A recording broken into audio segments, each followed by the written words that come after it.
Alright, just out of curiosity, you guys get to see the chemtrails.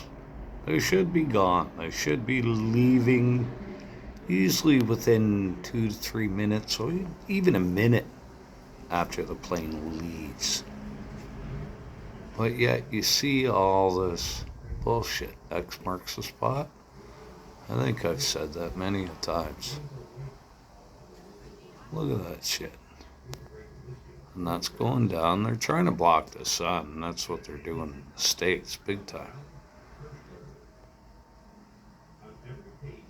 But whatever. BG, your plan's over. Bye.